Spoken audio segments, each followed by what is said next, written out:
La lettre de Jude ne s'adresse ni à une église particulière, ni à un responsable. Elle met en garde les chrétiens contre des manières de penser et de vivre contraires à la foi et donc source de malheur.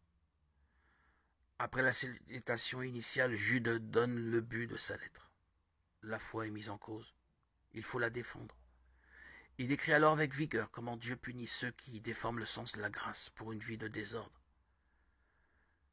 Que les chrétiens se maintiennent donc dans l'amour de Dieu et prient pour ceux qui hésitent. Une louange termine l'ensemble. De mauvais prédicateurs s'infiltrent dans les groupes chrétiens et pervertissent la foi reçue des apôtres.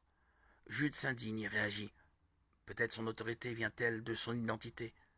Jude, qui est au service de Jésus-Christ et qui est frère de Jacques, qui est-il? On a pensé à un membre de la famille de Jésus. Jacques, appelé frère du Seigneur par Paul, a dirigé l'église de Jérusalem. Galates 1,19. L'auteur écrit dans les années 60 ou 70 pour des chrétiens qui connaissent bien l'Ancien Testament. En quittant la lettre, on aurait tort de rester sur le goût amer de la polémique. Jude met tout son talent d'écrivain, et il est grand, à condamner les idées fausses.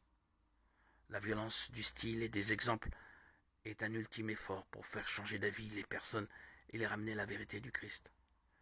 Proche de la deuxième lettre de Pierre 2, 1, 17, qu'elle a peut-être influencée, elle se situe surtout dans le sillage des autres lettres de Jean.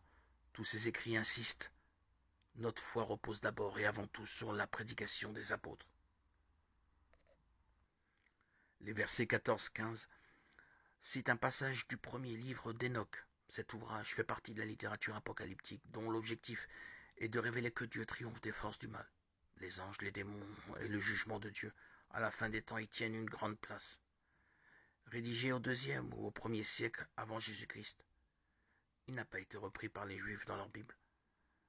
Parmi les chrétiens, c'est un livre apocryphe, et seuls les Éthiopiens l'ont intégré dans leur Ancien Testament. Visiblement à son époque, Jude le considère comme une référence.